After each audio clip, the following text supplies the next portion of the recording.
Good evening, everybody, and Love-A-Thon.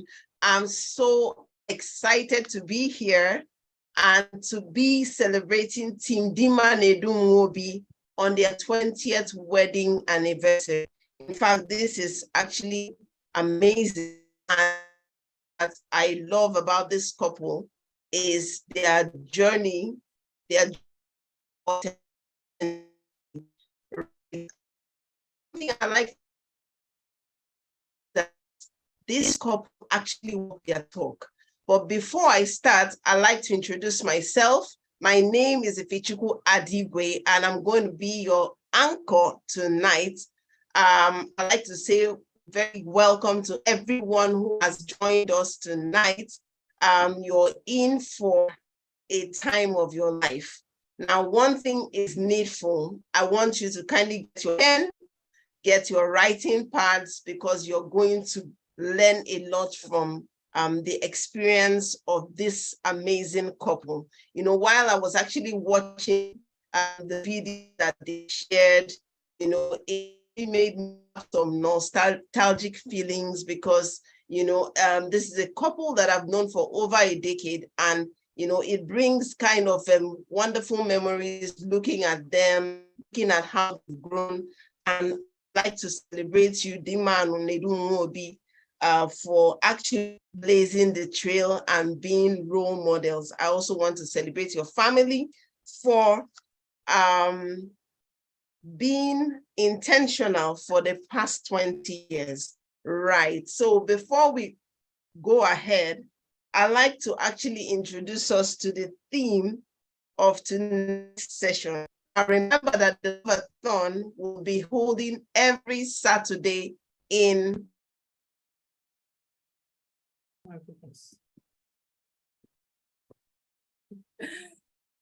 Hello, I think that everyone was in a hurry to see the celebrants, and probably you were the ones that threw Ifechukwu out. So Ifechukwu, I was telling them that probably they were in a hurry to see our faces, and so somehow they conjured your network to disengage. But whilst you're back here, you may go ahead. All right, so I'm so excited to see you guys looking bright as usual.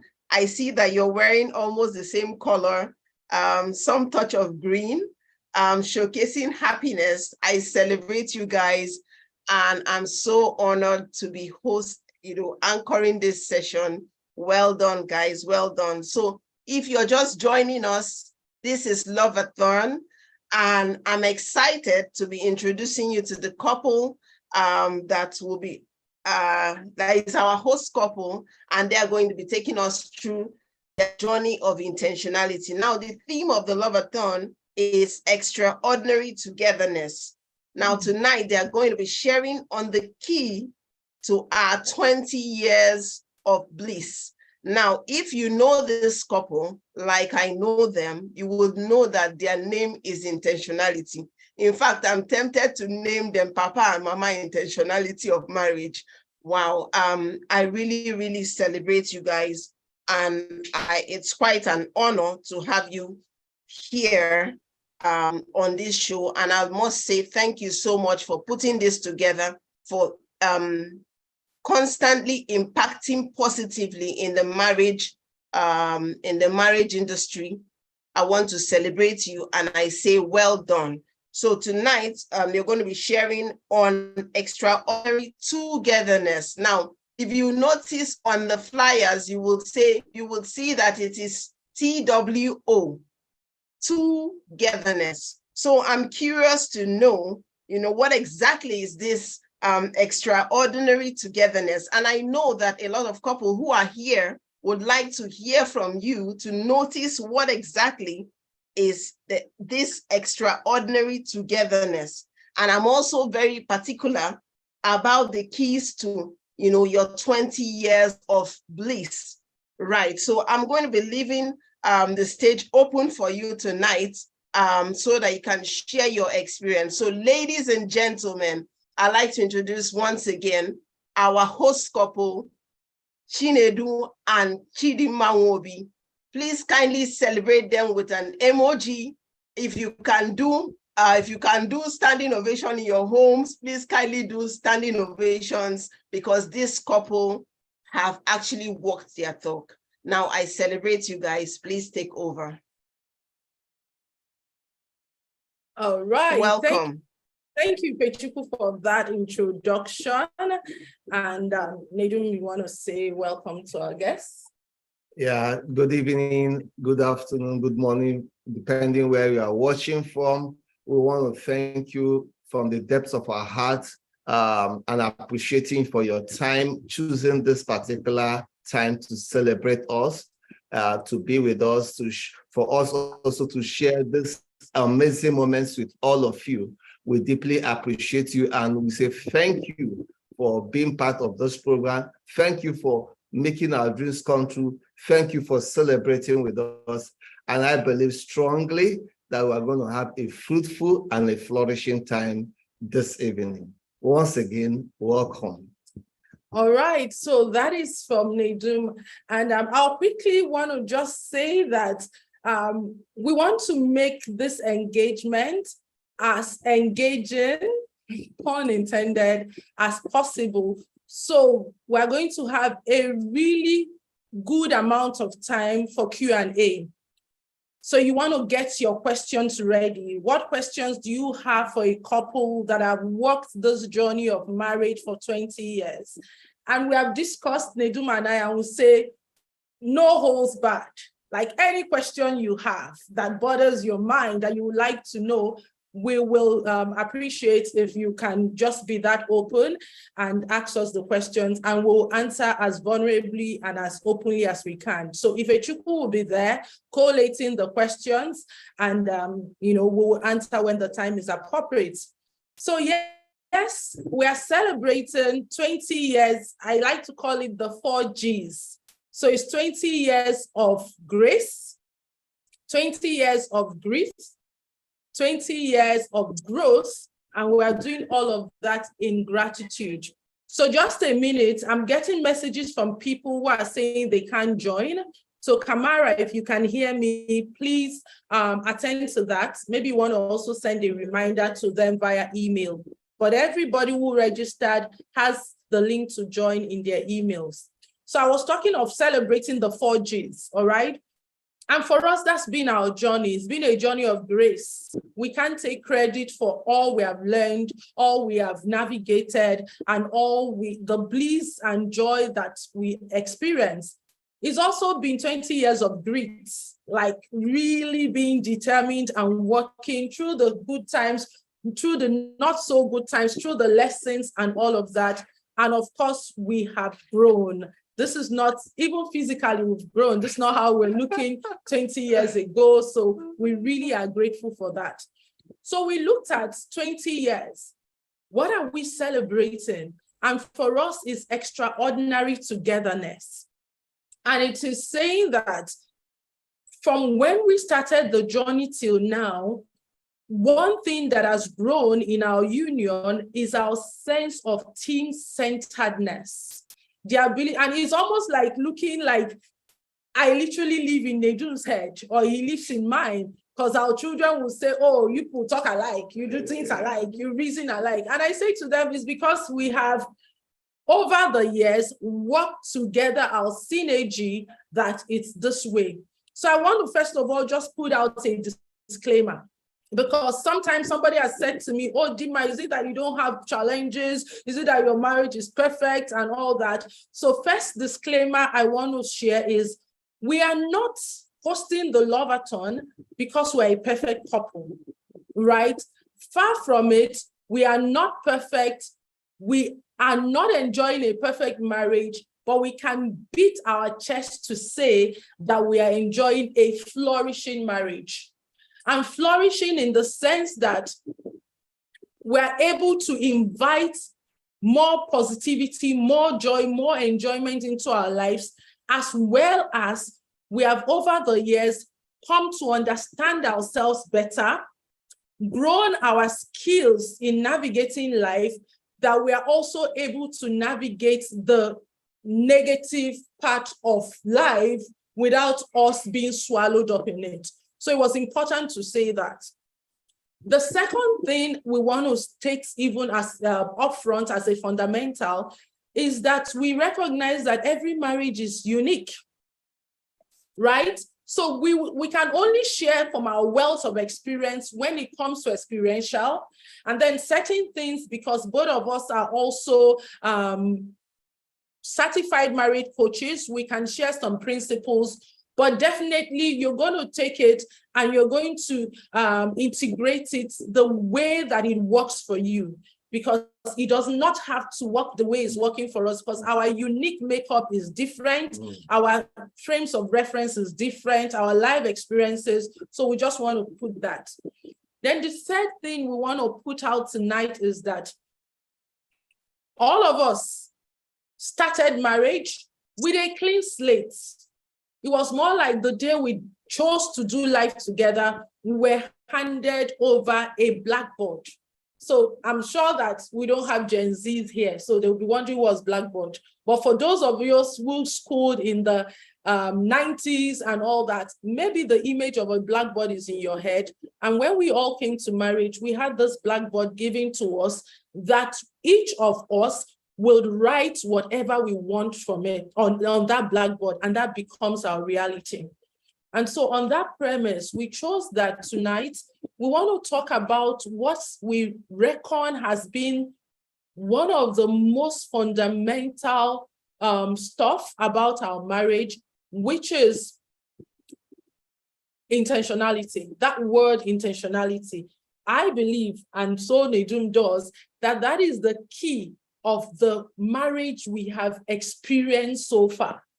And there are certain elements of the intentionality that we'll share tonight. We cannot exhaust it because it's a lifestyle. And it takes life for you to keep adding onto your box of intentionality. But I'll share one and I'll yield the floor to my most favorite person, my lover, my friend, my jiggy jiggy, my daga daga, what else? And so one intentionality that we want to share with you tonight is the intentionality of marrying our kind. I think one of the fundamentals of the relationship we enjoy today is the fact that we were intentional about marrying our kind. And I'm going to share this. When I left banking in 2016, and I started, first of all, to build my career as a family life practitioner, like, how will I put it, structured, because even whilst I was in banking, we were still also running marriage coaching services. And so I started to work with coaches and to craft my message, to put out the work out there. But there was one nagging challenge I kept facing, because they kept saying to me, Dima, so yes, tell us your marriage story. And I share our marriage story. What's your biggest pain? I share what I thought was biggest pain. What are the biggest lessons? What are the scandals? And when I share that, they say, Dima, you need to dig deep. You need to find your pain points. You know, for people to resonate with you, they must know the struggle that you may have gone through, that now you have a template for navigating it and you want to help the world. And I'm going to say to you that for years, I struggled to find that defining pain point for our marriage, that it was looking like, are you saying that you've not had challenges, you've never wanted to pack up and leave? But truthfully, we've never come to that point where either of us regretted and wanted to leave. And it continued that way. One blessed Saturday morning, we were preparing for Exceptional Singles Summit, because before now, we would host singles to a single summit. And that year we were hosting a single summit, and the theme was too good to stay, too good to leave, too bad to stay. And I was just reflecting on that. And it was like I heard in my spirit, Dima, tell your marriage story. And I'm like, what's our marriage story? It says, tell your story of intentional preparation. And I quickly ran to Nedum and said, like, I think I've cracked the code with the struggle of the pain point or whatever. I'm feeling like the message we need to go out there to share is the need to prepare intentionally. And so that made me stop feeling bad that we didn't have that defining bad moment. And that for me is the message we've also been sharing with singles through our Preparing for Bliss project. To say that whilst we may not have known all there was to know about getting married, we were both individually intentional about marrying our kind. And so Nedum and I met in church. But then whilst in church, there were other people in church. So it took me paying attention. So if you are engaged or you are dating single, maybe this will resonate with you. You need to pay attention with the people in your life and notice, how do they answer questions? When situations come up, how do they, make their own submissions? How do they interact with others and the world? And I began to notice that we had some shared values.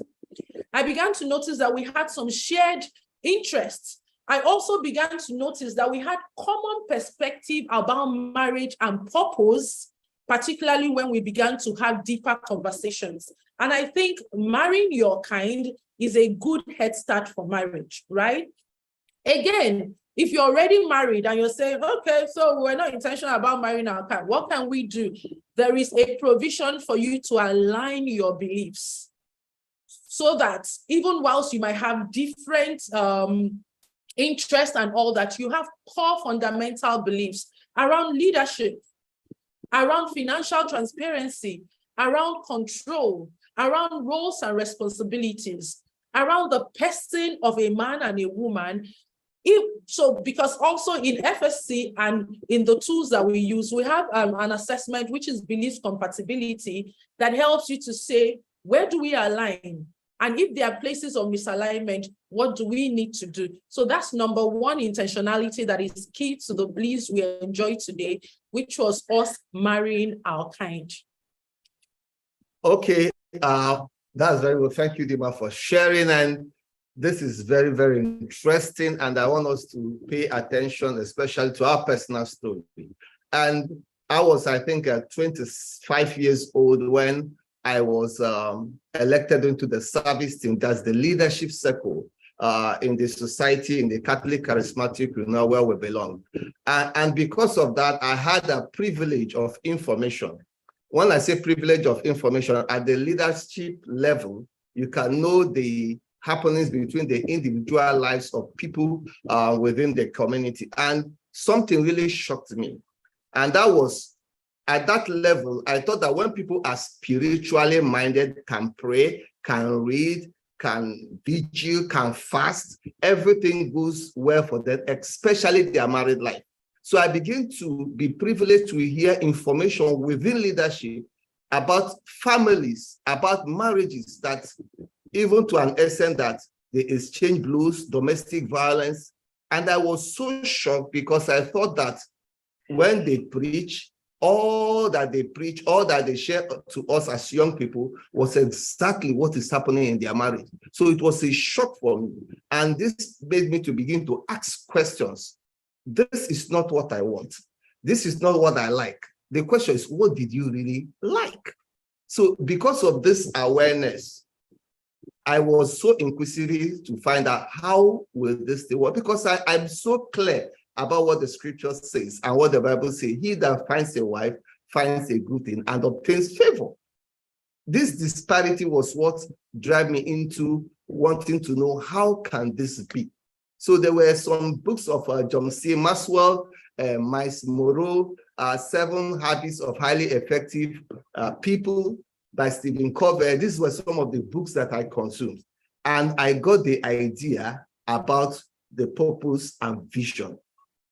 And this led me to write about, who do I want to be? What kind of family do I want to raise? What kind of father do I want to be?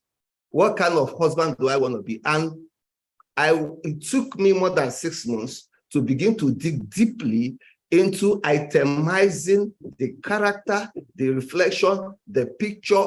And after this project, in few time, I started looking for who can help build this purpose, who can help build this vision.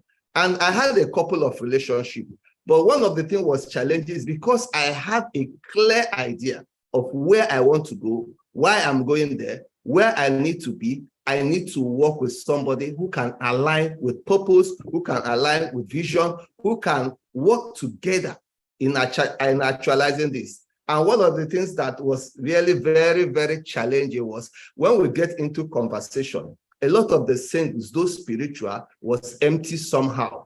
They don't have conversations.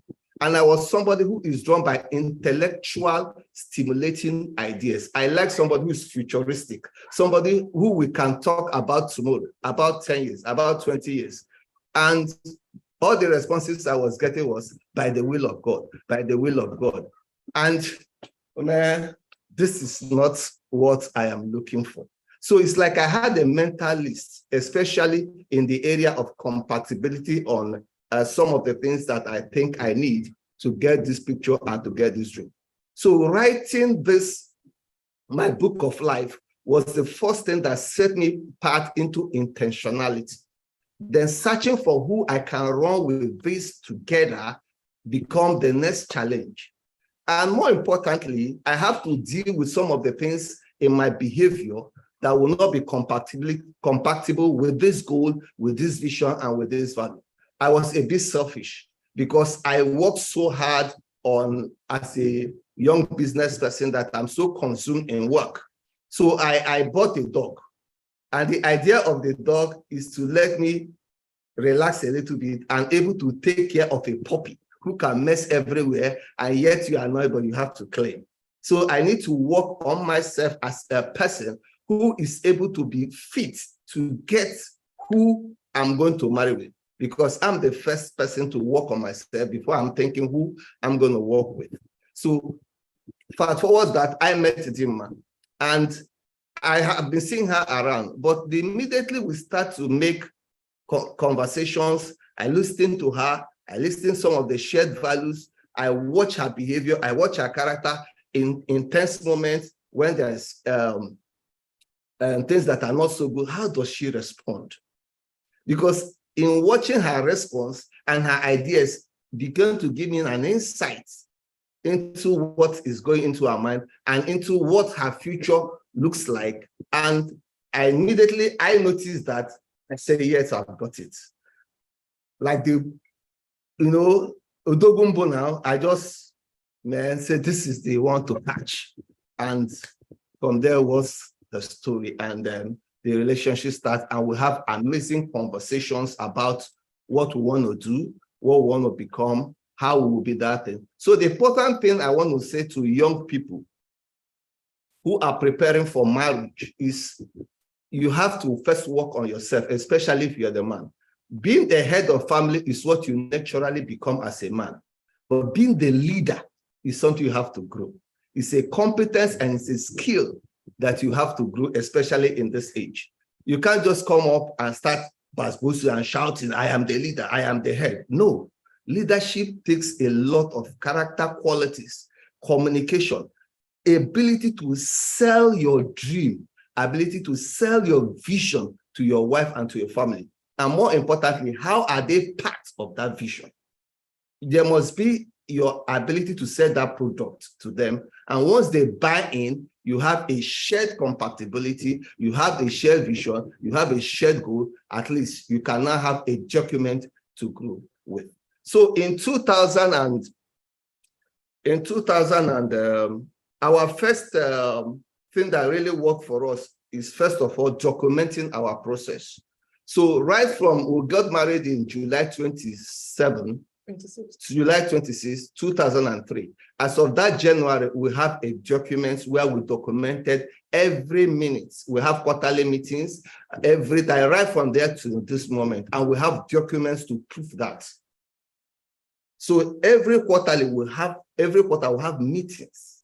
And every year we'll have retreats. We'll take 3 or 4 days to go out, just the two of us, to meditate, to look at what is working, what is not working, where is the next step. We continued that way.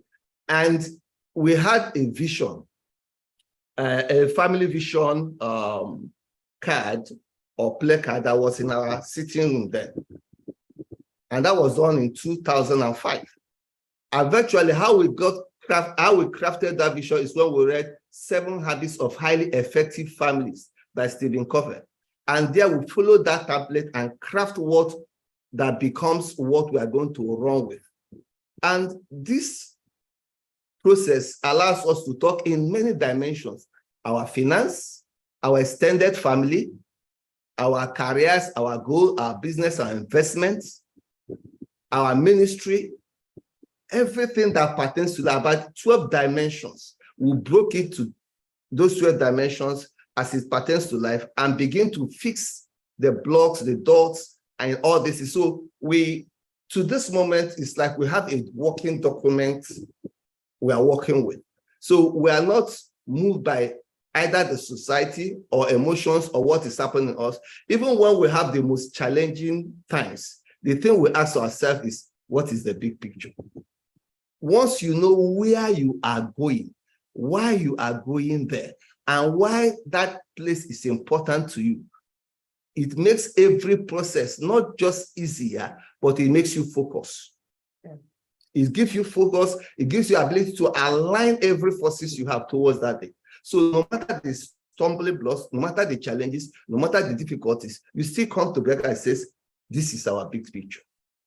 So fast process that day, we now create intentional process. We keep documenting because we want to document our process so that we can able to share it with the world, share it with intending couples and say, we have found a system, a model that works. Not that we are going to force ourselves into you, but we can say, this is a systematic process that makes things work.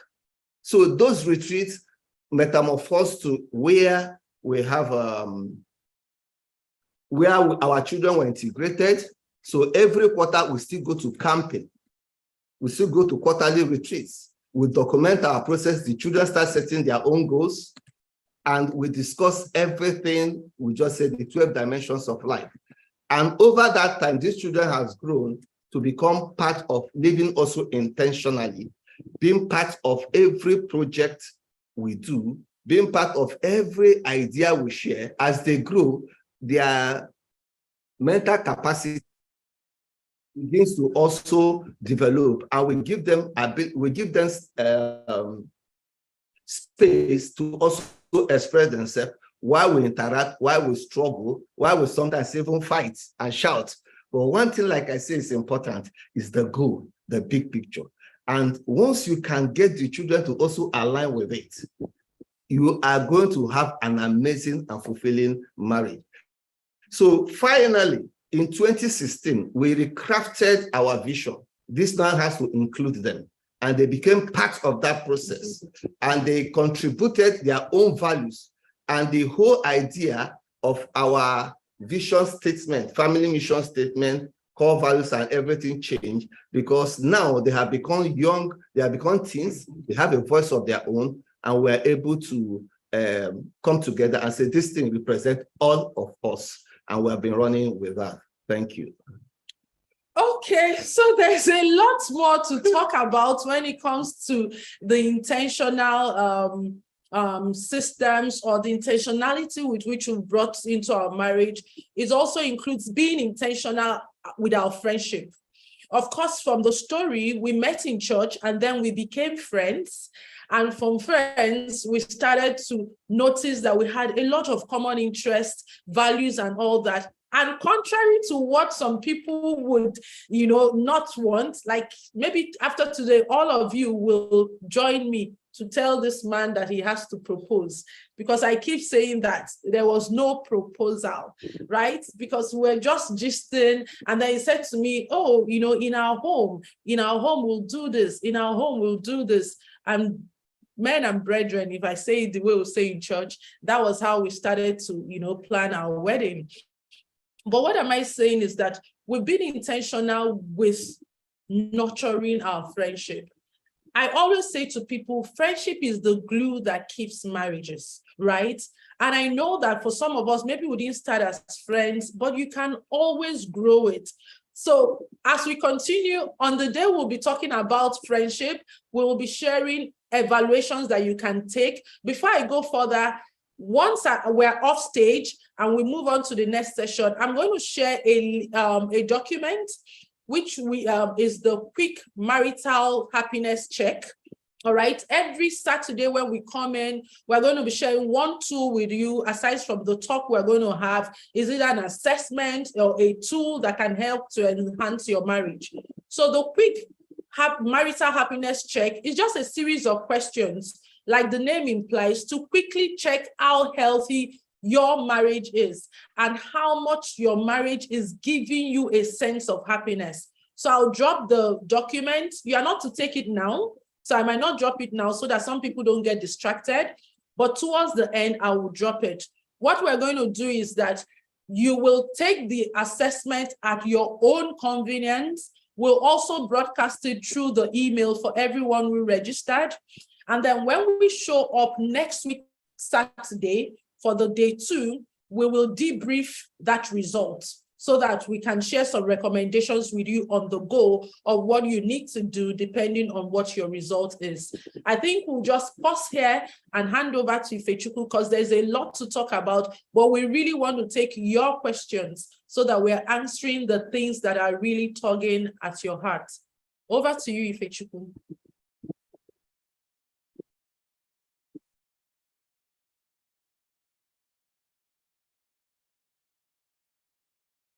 You're muted. You are just excitedly talking, but you're muted. Okay, I said, wow, wow, wow, wow, wow. You know, it has been, would I say 15 minutes of power, sharing of your life story. I'm so thrilled and honored to be associated with you guys, because the truth is that it is people who know you that can actually attest to the fact that you are an intentional couple. And this is something to celebrate. You know, these days when you go to the social media, you hear a lot of things happening, divorce here, divorce there. It looks as if there are no marriages that is still working.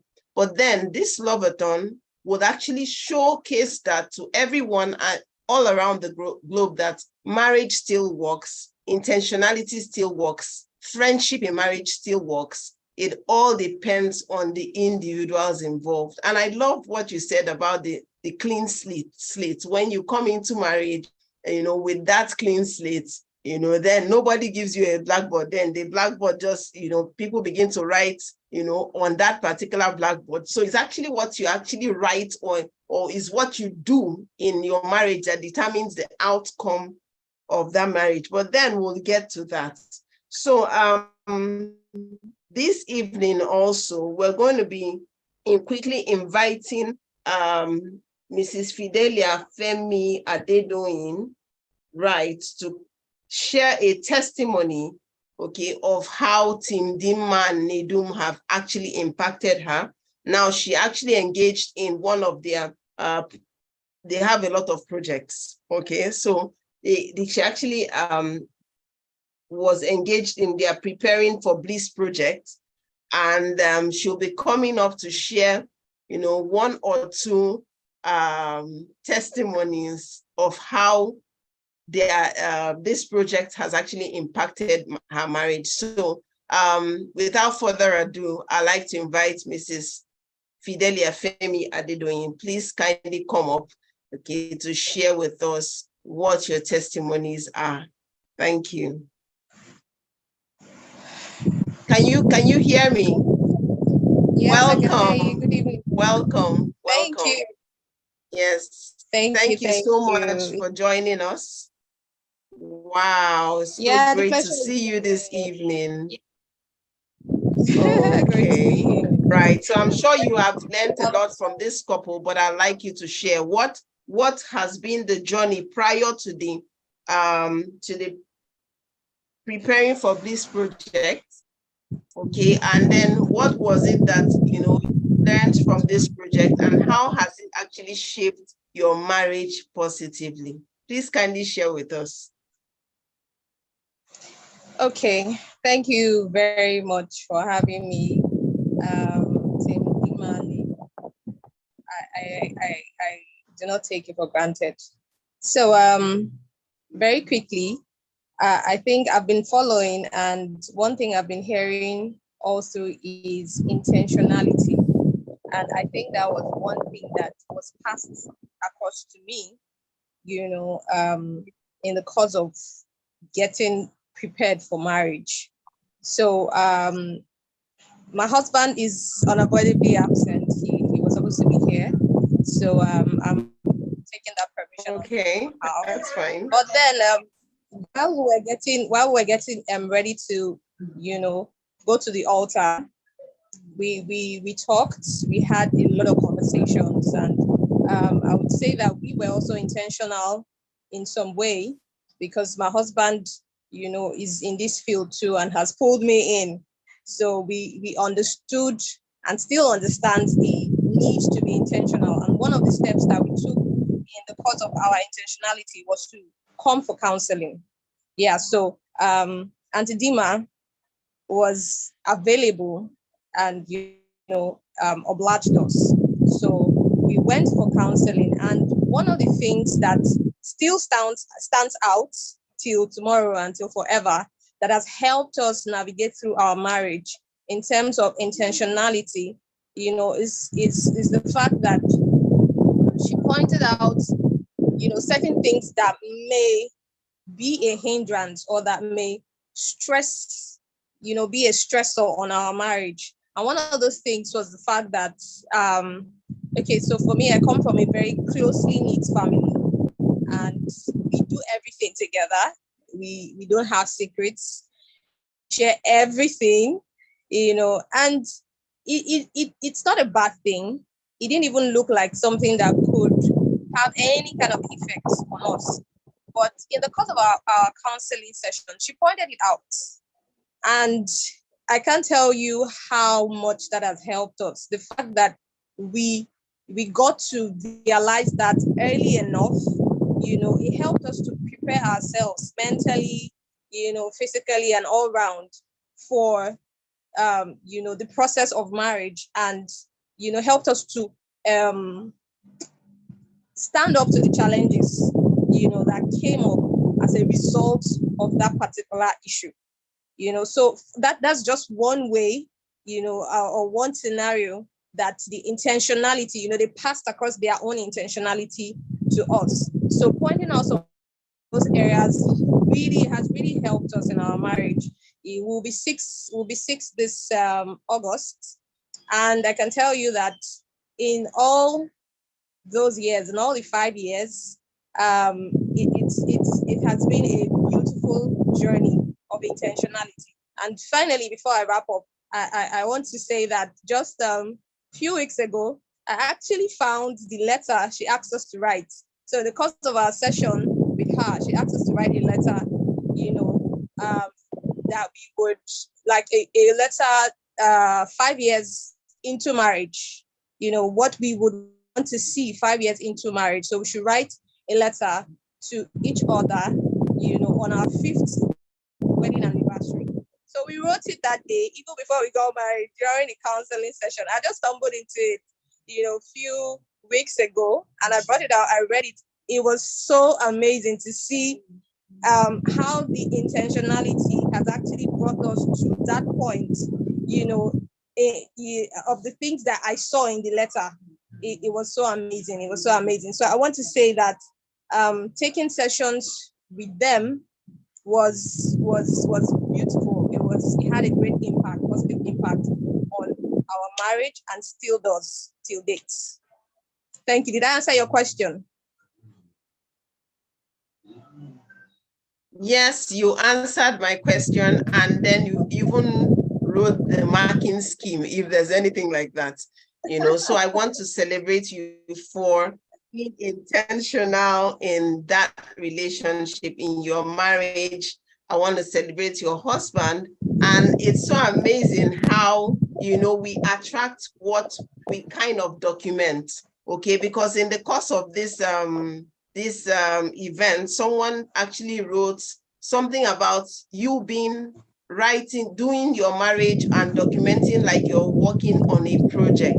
But then with what you just shared right now, it actually shows us how intentional the couple should be in a relationship. Now, look at you writing a letter about what your expectations are, okay, for the next 5 years. Now, it sounds more like a law of attraction. So every time, you've written it and it's gone down in your subconscious, so you would attract what you've written.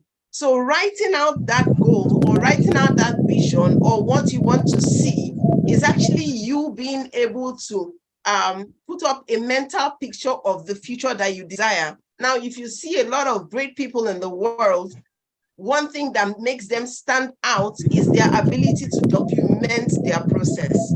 Right. So I want to celebrate you. Thank you so much for joining us tonight and sharing this amazing testimony.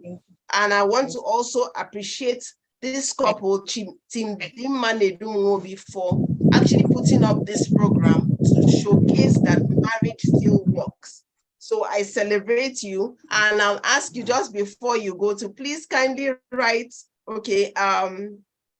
write another letter of what you like to see in your marriage on your 10th wedding anniversary, and I hope that someday when we're celebrating probably their 10 years of togetherness, extraordinary togetherness, you can also be able to share your life's experience. So thank you so much for sharing this evening. And as we move ahead, tonight, I'd like to just share a quick recap, right, of the journey of bliss of 20 years. In fact, I think that this couple deserves some accolades. So if you're here live, I'd like you to kindly go to the comment section and then send emojis of hearts, clapping, whatever it is that you feel about this couple, please kindly share and celebrate them, because the truth is that when you celebrate something that is working for some people, if you celebrate a marriage, you're keen into the success of this couple. So once you intentionally work at it, you would notice that you would also be doing something right and positively impacting other people. So while Nedum and Dima were sharing, I love the fact that they shared. Dima started by saying that this is like a journey of 20 years of grace, of growth. And then she was saying also that, that two of them are not perfect, right? So when you see Love-A-Thon, what they're saying is that they're not saying that their relationship is perfect, but then they're enjoying their relationship. And then they also started by letting us know that every relationship is unique, right? So you may not be doing yourself some favor if you begin to say, oh, I want my husband to behave like Dima's husband, because my husband can never be Dima's husband, neither can Dima be another person's wife, right? So you want to be able to appreciate the uniqueness in your relationship, and celebrate each other for who you are, right? So she also stated that in this relationship, she talked about having a clean slate. So what I learned from this is that marriage in itself is actually innocent, right? And it is the people in the marriage actually make it what it would actually turn out to be, right? So I celebrate you for that. And then you started by saying that we should marry our kind, right? So this is actually very key, because for you to actually enjoy your marriage, you want to marry your kind. For some people, you're somebody who is maybe a church person, and then you now marry somebody that is like, social, like a social butterfly. And then after some time, you begin to feel like, oh, I don't know why she or he is behaving this way. But then, this was a choice. So when you're marrying, if you're an intending couple and you're here, you want to be able to marry your kind so that you can align your beliefs, right? And then she said something about their journey, about you, not concentrating on yourself alone as a couple or as an intending couple, you want to be able to ensure that you're observing your environment, you're observing how this person behaves in certain situations, so that you can now be able to notice whether your values align, right? Whether you have the same kind of goals, whether you love the same kind of things, as against when you're just walking blindly and then just looking at all the physical attributes, while there are some nitty-gritty that needs to be worked on, right? So if you're an intending couple, you want to pay attention to that, right? So she said, marry your kind. Also, when Nedum was sharing, I loved how he talked about curiosity, that actually fueled his desire or his quest to have an amazing relationship, right? So it is important that as a couple, you want to learn about marriage on your own. You want to be able to have good role models, right? Because he was saying that when this relationship, when he wanted to go into marriage, he noticed that a lot of things were not working, around marriages that he saw, and he wanted to do things better, right? And that led him to reading a lot of books, and then crafting his book of life. Crafting his book of life. Crafting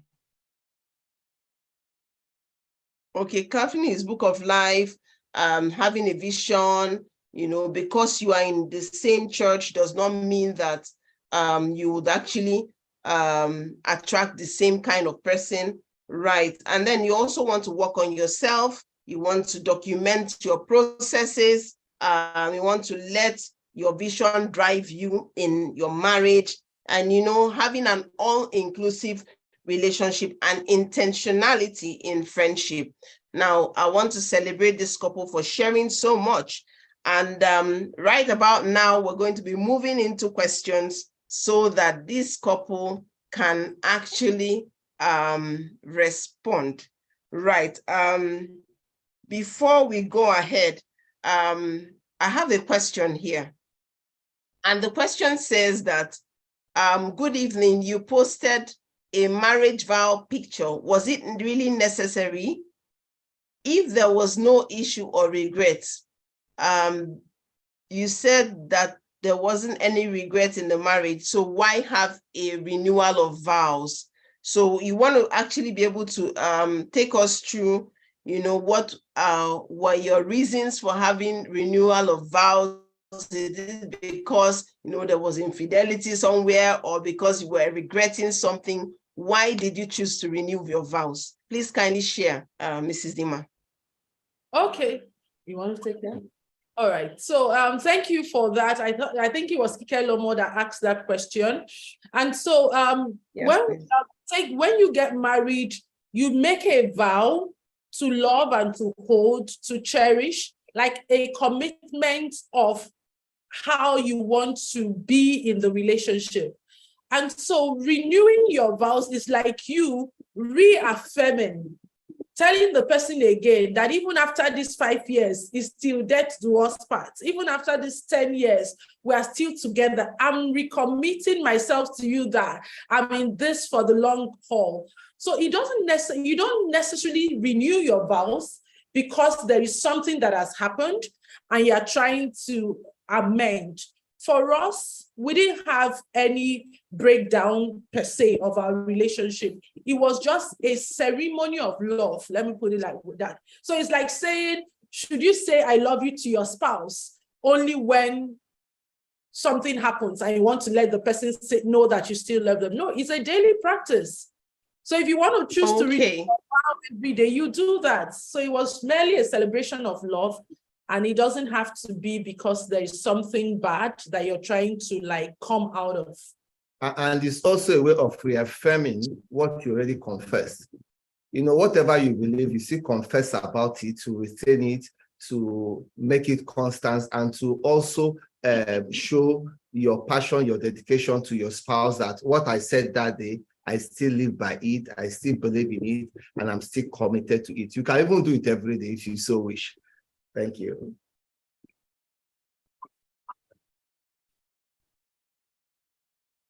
Wow, wow. So I'm sure you've just been responded to.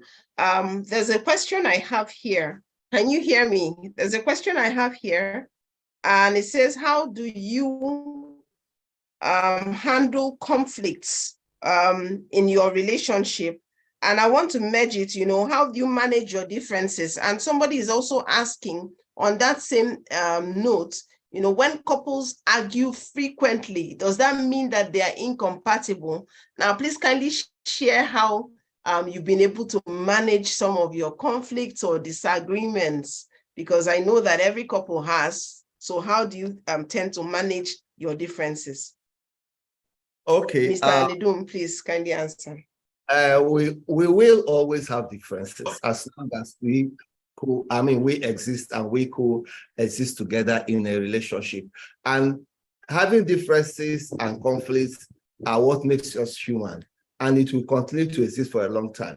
And I think conflict is also a stepping stone to know yourself better, to know deeper your feelings, your thoughts, and also your differences. And because we are humans, we keep changing and evolving over time. And we keep also changing our values over time as we grow older. So one of the important things about managing differences and managing conflicts is your ability to sit down and communicate. If you are not able to sit down to listen and communicate, you endanger your relationship and you further disintegrate in the intimacy you once enjoyed. Remember that when you want to share your differences, you don't point accusing fingers to your spouse. You share your feelings. You share your disappointments. You share the expectation that was not met. You share the things that were not so good about you. So it's about you, about your feeling, and not necessarily about what your spouse has done. Secondly, you should be willing to listen. Listening is not just the words, listening with your heart, paying attention, letting your partner know you want to understand what the issue is. Your ability that and also look at what are these differences and find a way to have a win-win situation.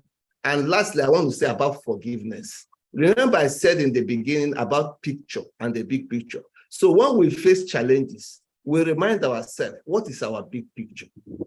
Those big pictures are like our anchor. They are like the things that hold us. And there's a thing that we are firmly believed by vow. And that helps us to resolve the process gradually. It may not just be a one-day thing, but at least there's a process of reconciliation, there's a process of forgiveness, and before you know it, you come back to your feet and you are there to go again. In addition to that, when it comes to conflict for us, one of the things we also do in our relationship is when it looks like it's difficult for the other person to understand your perspective, we kind of choose that matter as a learning point. So say, for example, we're going back and forth about a particular thing and we're not agreeing. You say, you know what? Let's look for a book that talks about this concept. Or is there a course that is about this? Probably is finance, is whatever. Is there somebody we know that has a course that we trust that we can take there? Because when there is an apparent misalignment when it comes to issues, is either somebody has not caught up to a perspective of the other, or there's a gap in understanding. So there was one time my husband made me attend a class of someone. And then I came back and I was saying, oh my goodness, see what we learned, see what we learned. And was saying, that's what I've been telling you, but we're not listening. Now that somebody else has told you, okay, now you will listen. So even when you see that sometimes it's difficult for your partner to buy into an idea, maybe direct that person to a neutral third party, where the person is open-minded to say that, okay, it's not because you don't want my idea, But really, this is an elevated idea because now it's outside of the ego rubbing together and you're able to see it subjectively for what it is. That is also something that we do that helps us. Like, the network is a little bit confusing, okay? Can you hear us?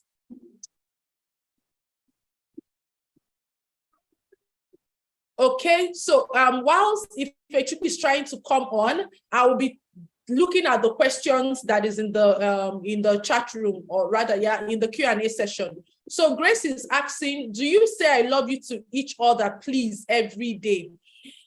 Grace, to be honest with you, we do say I love you more than once a day. So again, because in nurturing friendship, which I told you that we're intentional about, we understand the place of connection rituals.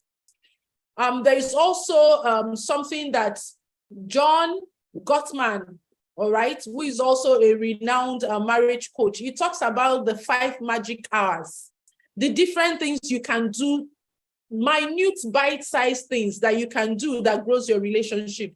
So it's part of our connection ritual to say, I love you. Again, it's important to note that it may come easy for some people more than the others. Because if you stay with us all through these 5 weeks, which I'm hoping you will do, in one of the weeks, we'll be sharing the link to the strength survey. So I think it's important we mention that. When it comes to what is core to us and our signature strengths, Nedum and I have 3 common top 5 strengths. Yeah. Again, it goes back to marrying your kind. Honestly, when we were cutting, prior to getting married in 2003, we did not know the language of strengths per se, but we just knew that we gravitated towards similar things. And as we grew in our personal development and stumbled upon the science of character strengths, we found out that love, kindness, in fact, is 4. Yeah. Love spirituality, love of learning. Wow. 3 common strengths for both of us in our top 5. So for people who love is a strength, for I love you is like second nature, right? Because connection is important for us to intimate relationship. I guess maybe that is another thing we are grateful for that we share. But couples can also grow connection rituals by choosing the things they will do as a couple that would grow their intimacy and friendship.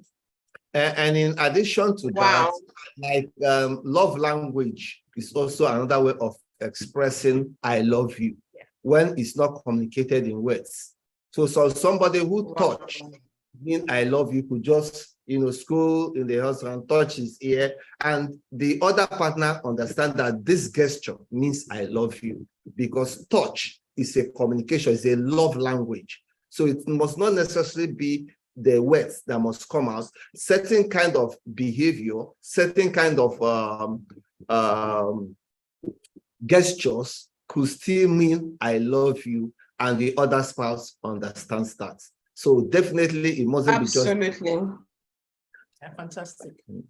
Absolutely, absolutely. And there's a question here. There's this perception in the society that when couples marry for the first few years of their marriage, they are like lovey-dovey, there's butterflies in their stomach. And but then when the marriage is progressing, they move from lovers and they become housemates, right? So I want to know your true opinion about this. And I'd like to know how you have sustained the spark. Now, I'd like you to merge it with TeamDinmaNedum Day, right? So this question is actually for Dimma. And then for Nedum, your question is, tell us about TeamDinmaNedum Day. Why did you guys decide to have a deliberate day, a specific day in the week for 2 of you? And then we want to know what you do in these days. You only about Zaoza, room scenes, or are there other things that you guys do on TeamDinmaNedum Day? So these are 2 questions in one. So I want you to call the spark, Dimma, and then Nedum tells us about the TeamDinmaNedum Day, and then tell us, what you guys do, right? All right, thank you for that. And thank you for everyone who is sending in these questions. So yes, we heard that. In fact, an older friend of ours actually one day saw us walking out in church, and I think my hand was on Nedum's shoulder this way, and she's like, leave this man, let him breathe, always gumming body, leave this man, just enjoy this, because after some time now, all this love will stop shacking you people, and you will now be like brothers and sisters. So we got home and we were like, brother and sister, is it that I do not know the brother that my mother gave birth to and all that? So we did hear that. But again, remember that right from when we started courting, we were having conversations as to what kind of marriage do you want to build? What kind of home do we want to have?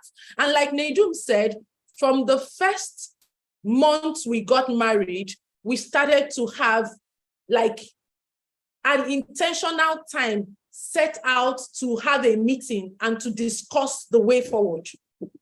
And so that has helped us. Okay. I would say that another thing that has helped us, aside from that, we also coach couples.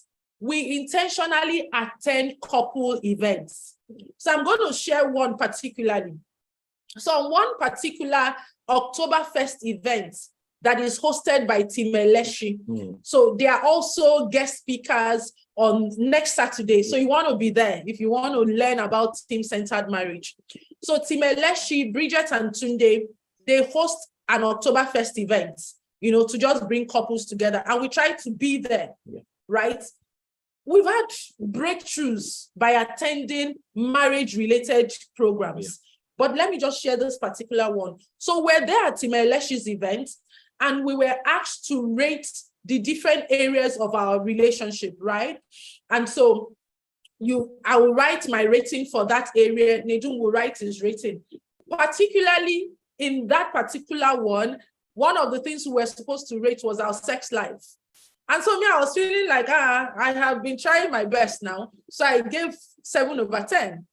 And this man scored me, was it 5 or before over 10? 3. He scored me 3/10. So the session came when we were to compare results. I looked at his paper. I looked at him. Now that is where growth happens. Not for you to judge, how could he give me a 3/10, right? And I'm sharing this vulnerably to say that even at that time was a season where I was dealing with anxiety issues. So it could have been for me to say, oh, that's insensitive of you. I'm dealing with some mental health issues and you're rating me a 3. But the reality was, it's a 3/10 for him. And so we had to have a conversation around it. So what would I said, I cannot go to 10. Oh, this one I'm 3. Let's even take baby steps. What needs to change for us to move it to a 5? We had the conversation and I started to apply that.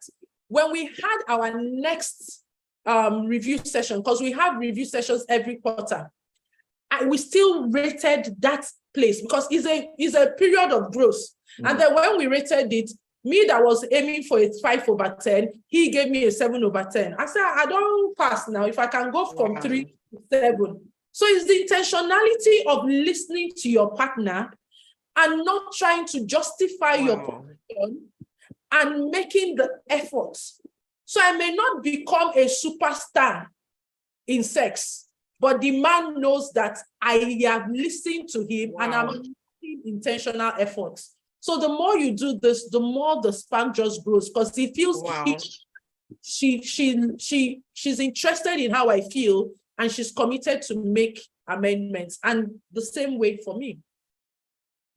Okay. Wow. So I hear you clearly, and you're talking about listening, being observant to notice the things that actually matter to your spouse,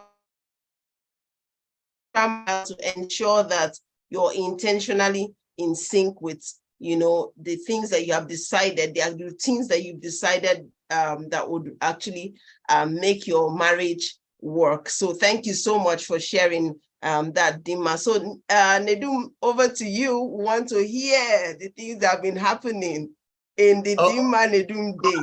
Right. So please go ahead. I want to start to share how did this day come up.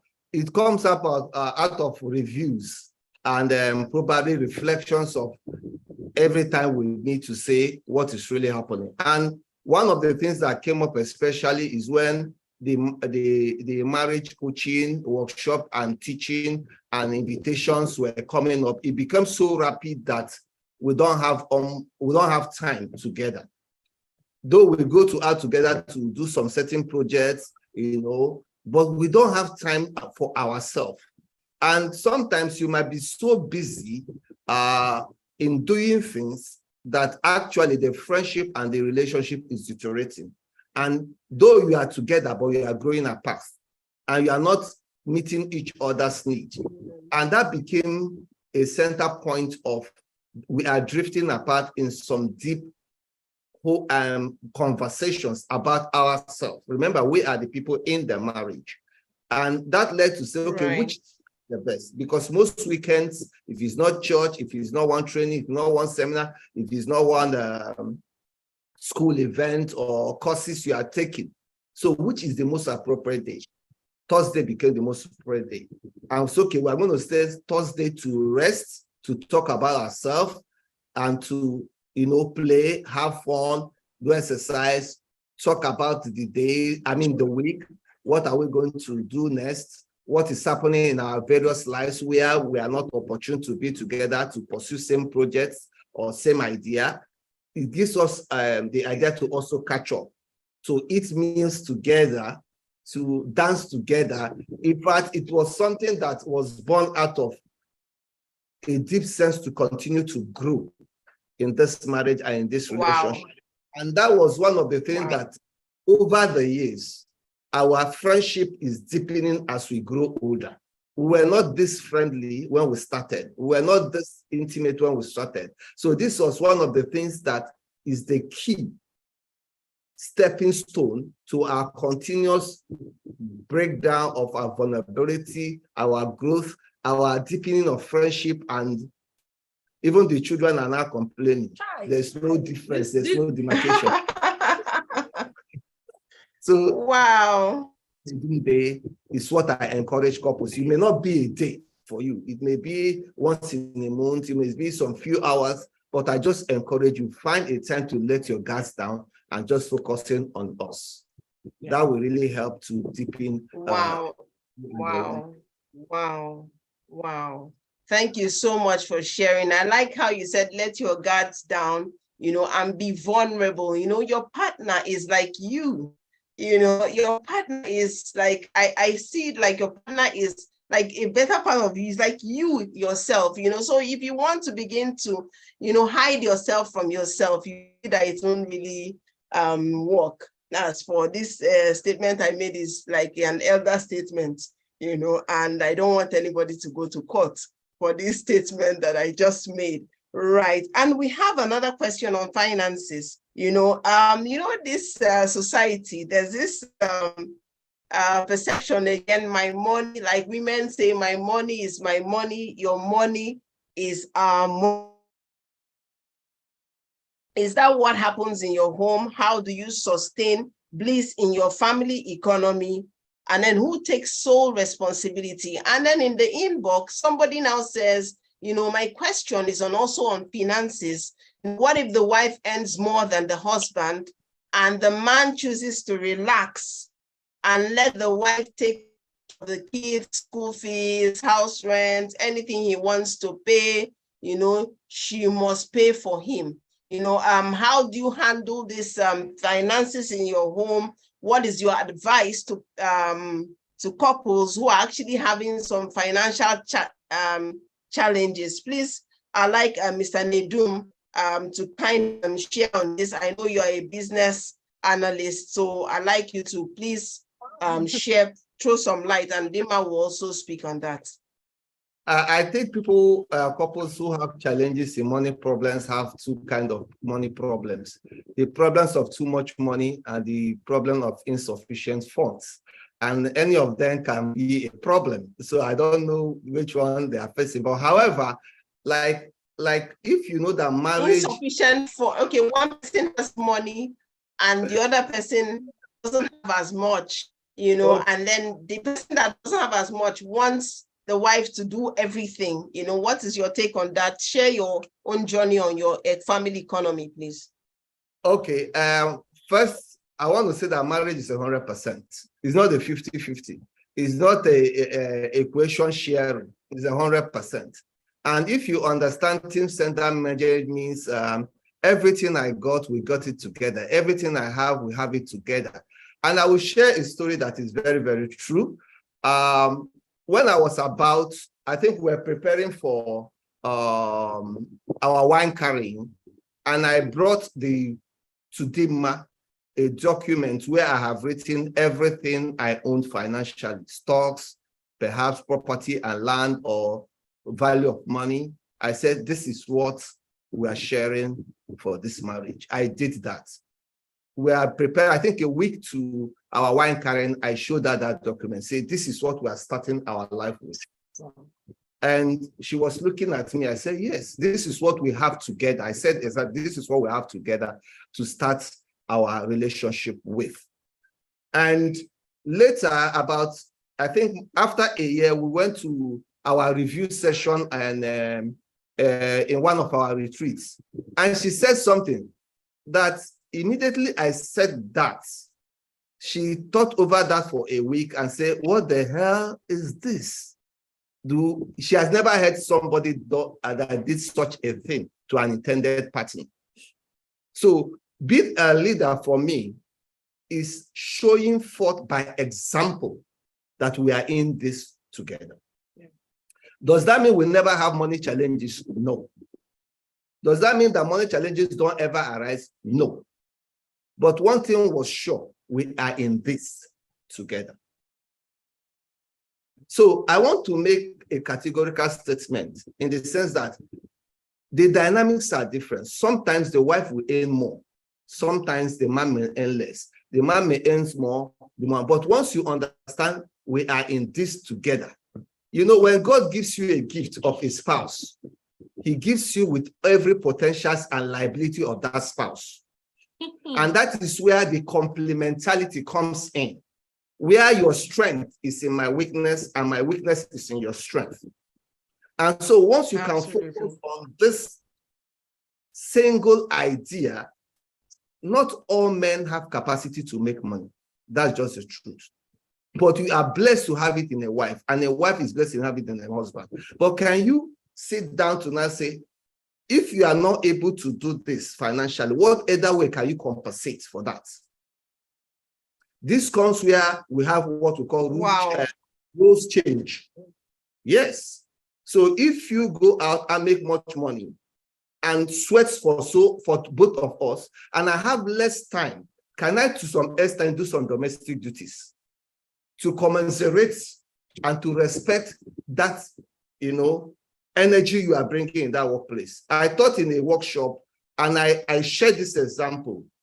And when I was going, a guy came and touched me and said, thank you. He said they will go together with the wife, they will work, he'll come back, be watching Man U, the wife will continue working, and he never knew that the wife was dying for so much work. So once couples can understand complementarity, it helps them to deal with this issue. Secondly, you might also need a finance coach, because a third party can clearly see how you can have a template that will allow you to work with a budget, with clear-cut measures, both in the short term and the long term, and able to let your partner see how he's doing a disservice to this relationship. You know, sometimes if you are bringing it out, it may cause conflict, but a third party may be able to put you people through and able to devise a model that can help both of you. So it's not just about the money, there are also that behavior behind the money aspects that is showing up financially. Wow. Wow. Thank you so much for sharing. You know, I just learned so much from your wealth of knowledge. And this is the beautiful thing about being intentional about marriage. And I just want to celebrate you guys once again. Now, Dimma, being from a woman's perspective, what are your thoughts about this? Just in 2 or 3 sentences, because we'll have like 2 or more, 3 questions to go. So and the time is, fast spent. So please, shed some light on this. What are your thoughts as a woman? The narrative in this part of the world is that the man is the provider. You must provide. So, when the woman now begins to do certain things financially, take up some responsibility, they begin to look at it somehow. Now, I hear you clearly, Nedum, where you're saying, marriage is 100% team-centeredness, role switch, you want to engage a finance coach, and being able to know your family dynamic. I want you to shed some light, because I know that you are a marriage coach, and a lot of people would have shared, some of these challenges with you, some women. So what are your thoughts? What do you tell them? All right, thank you, Fechuku, for that. Money is one of the common areas where couples have conflict. And again, the way we handle money and finance, to a large extent, stems from our culture and our beliefs, then our unique money habits. And so basically, for most of us who are Africans, we grew up in a culture where the man is the provider, the breadwinner, and the woman is the homemaker. And I like to sometimes ask people, how much can the man really enjoy the process of providing if the partner he's in the marriage with makes life hellish for him? The same way, how much of a homemaker can a woman be if the conditions are not conducive for her to make the home? I personally believe, and also the approach with which we work, is that everybody is a contributor to the family economy.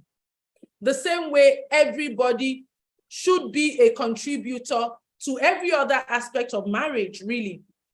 And so it's important that couples align their beliefs, because somebody may be thinking, you are the sole provider, I'm not going to provide. And then when the situation comes for the woman in this respect to provide, it's like, I'm doing something out of my place. And so you should be like, you should treat me like somebody who is coming to help you play your role. But it still boils down to what Nedum said. You see marriage as a whole partnership of life. Then what you also bring in is all part of what we are doing together, right? Again, it's also important that couples should have to, so because when I'll give you a typical example. So we're doing something with the beliefs assessment in class. This wasn't just a session. And so one lady was saying, yes, it's not a woman's place is not to cook. The man should be able to also help in house chores. And then when it came to the question of the man should not be the sole provider, she's like, no, the man is the breadwinner. That's how the Bible made it. And I said, hey. So sometimes it's our selfish interest. You want the man to participate in house chores, but you're saying your money is your money. His money is our money. So if you want to play culture, let's play culture to the latter. Let the bringing of money, and you do everything that is house chore. Don't come and complain that it's not helping you. It's not carrying children. Carry children. Your forefathers, your grandmothers were carrying children at their back, going to the farm, cooking. But now you're asking, no, in the 21st century, the man should be able to help. You should also, that means you are trying to realign culture only when it's of your interests. So it takes two to tango. So like I always say, family dynamics are unique, but then we should always be open. Don't only seek your self-interest. Let's do win-win, right? So if we decide that major financer, I be the homekeeper, it works for you, that's fine. If you both decide to bring the economy, that's also absolutely okay. But always ensure that you're not speaking from a place of selfishness and solo interest. Wow, wow, wow. This is brilliant. This is absolutely brilliant. And I celebrate you too for these contributions.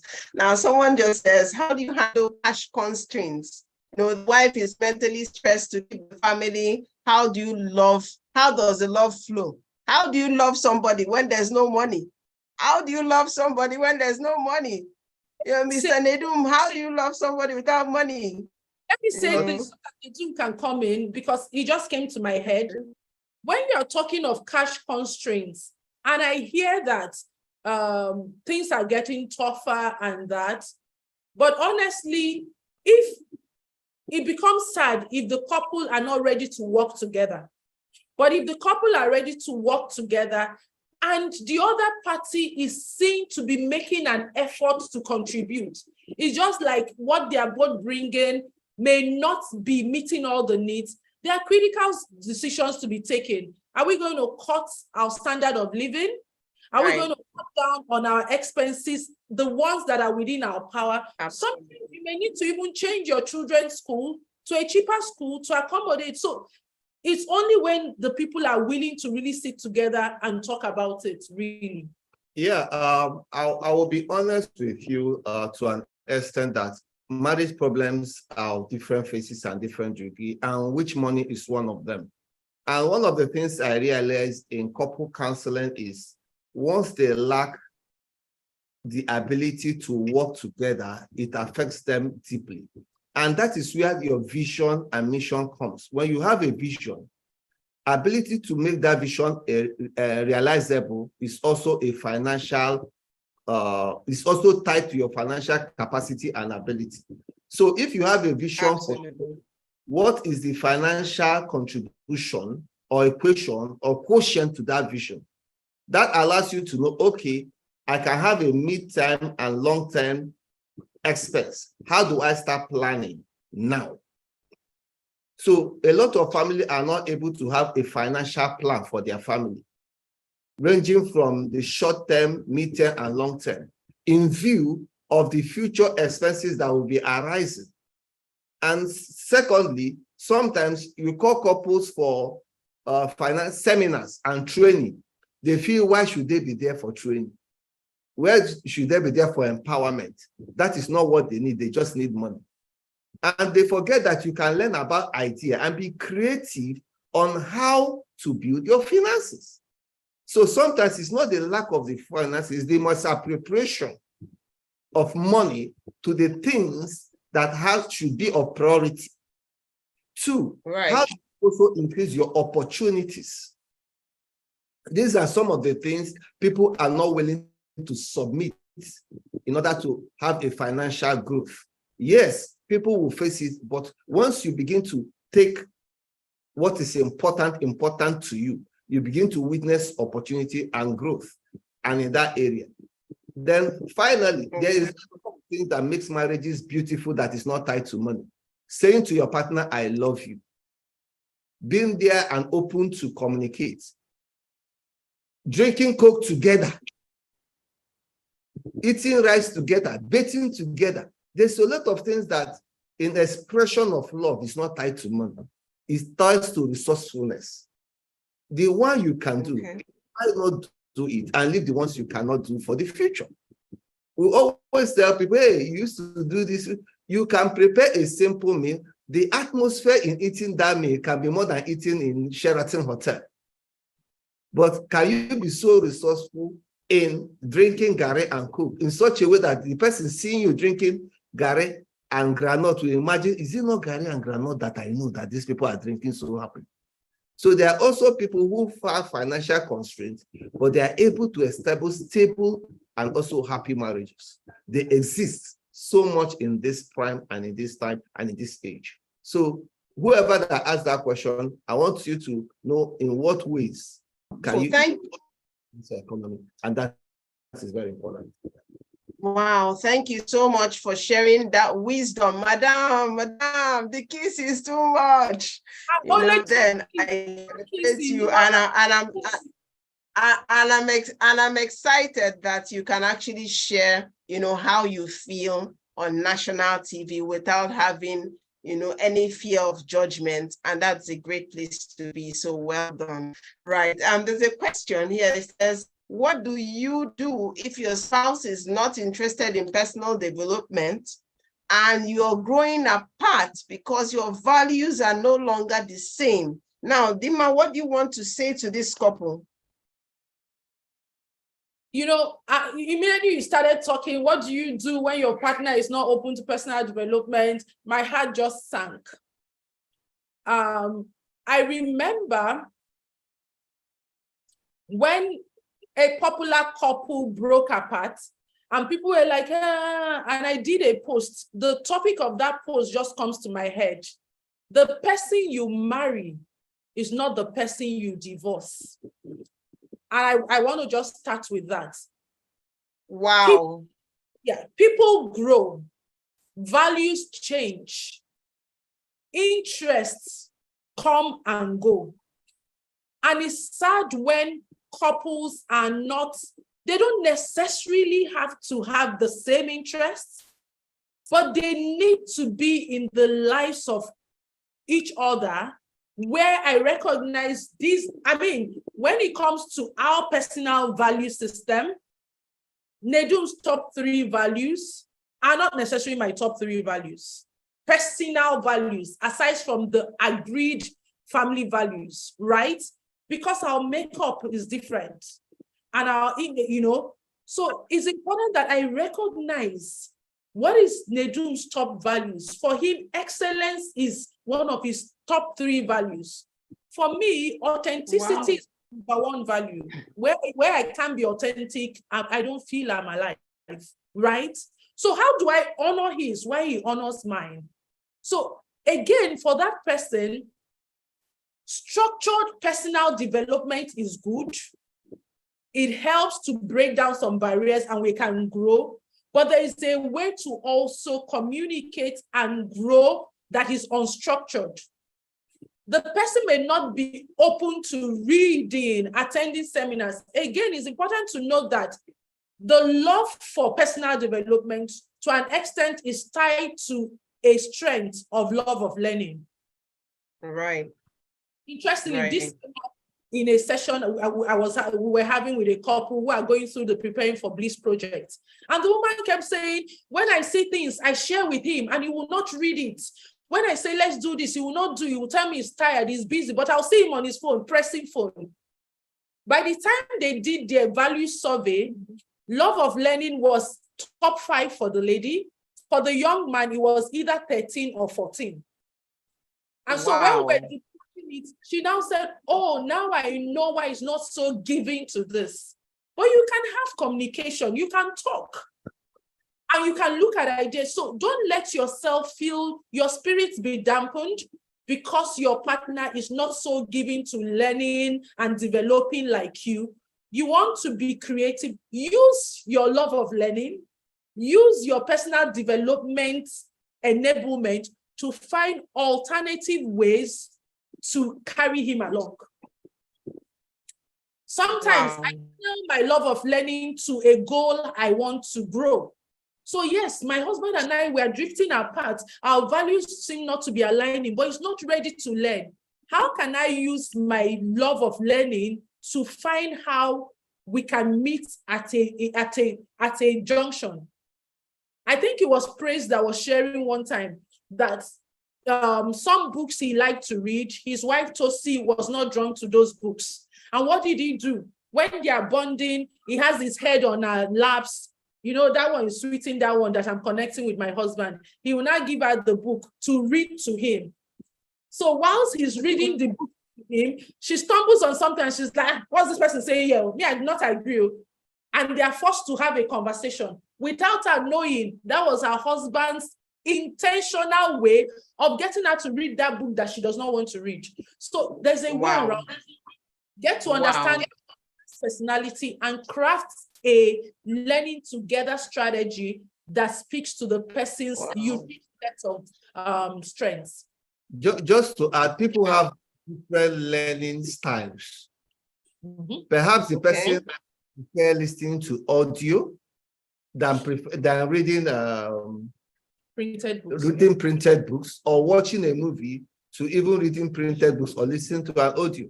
Yeah. So learning opportunities are of different devices and methods. So what is his preferential learning style? Every human being learns. You cannot not learn in this world. Right.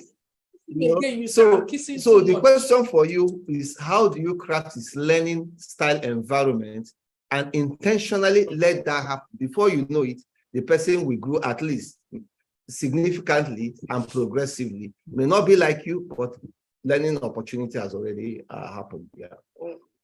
Wow, thank you so much for sharing. I'm hearing creativity. I'm hearing creativity. You know, you want to be creative in that relationship. There's no one way to it. Because I like to read doesn't mean that I can't listen to, you know, that same book. Doesn't mean that I can't watch it.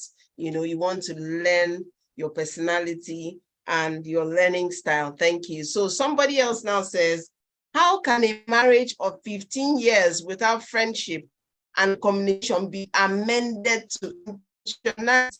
Now you can see that you're beginning to infect and impact our listeners tonight with your intentional journey. So please, can you share, how can a relationship that doesn't have friendship, you know, and communication be rerouted to have that intentionality so that they can experience marital bliss? Okay, one of the things Anyone we do can answer. Yeah, one of the things we do as a couple, one of our projects is helping couples build friendship. And we have a yearly getaway package, which couples come with other couples together. We build a kind of tribe where friendship is shared, where people learn how to behave and be modeled by other men. And this helps such couples to begin to see that friendship is not something that you force on your partner, is something that grows intentional and it's possible. I've seen a lot of men practically saying they can't be friends to their wife because that will make them look like human wrapper or, you know, be subjected to manipulation. And I want to share one experience in one of our getaway. We had a getaway where all the women have to stay in their room and all the men have to go to the kitchen or to the table, get food for their wives, take it to the room, give them to the bed, and let them eat. So we had a traditional chief who said he cannot do that. That is an abomination in their town. He's a titled chief, and he cannot carry plate to go and serve his wife. That we should not tell him to do what his, you know, culture forbids him to do. We did not argue with him. We did not tell him not to do. In the moment, we were about 15 men, both some older than him, some younger than him. People were picking food. He was just watching us, and we're going. Immediately, only he was left there. And he thought that nobody will serve his wife food, and including himself. He went and picked the food. Imagine what the wife would like, get his own. As he was carrying it, a camera was following him without him knowing. Immediately, they opened the door. The wife shouted, "Chief, oh, hey!" The wife was laughing. Like, he said he has never imagined that in his life. And they were the most friendly couple in that getaway weekend. I mean, that weekend getaway. Wow. The man was so excited, he was free to relate with his wife because he came in an environment, a situation where men didn't find anything, in quotes, abomination in giving their wife food, you know, making them feel or feeling appreciated. So sometimes our conditioning is the problem. 2, our circle of friends is the problem. So if you can help your partner to navigate his circle of friends a little bit, and the kind of environment where you see such couples or events, you can just say, let's just go and look at what they are doing. Behavior is contagious. And somehow when people, they behave like that people without knowing it. Oh, and that became the turning point for friendship. So I'm telling the person, don't give up. Try to find out how. What does he like? What are his hobbies? What are the fun things he like? You will spot where you can start, and don't push. Wow! To make that happen. Let it happen gradually. Wow. Sometimes afraid of something, but give him that comfort, that confidence that you are not there to manipulate him, is for both of you to enjoy your relationship. Yeah, thank you for that. Wow. Yeah, and I think in Wow. addition to that, Ifechukwu, let me just add this. In addition to that, it's 15 years of doing life that way, where you feel that the friendship has dwindled. I like to also encourage that you stay with us. I don't want to bombard us with evaluations.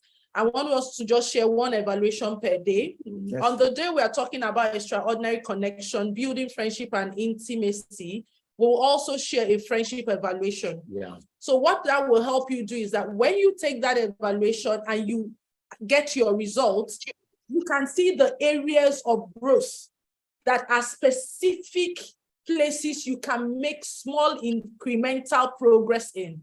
So that if you just take it one area per time, I don't like people to always do many things because it can get overwhelming. And even your partner who is not open to it gets overwhelmed and nothing happens.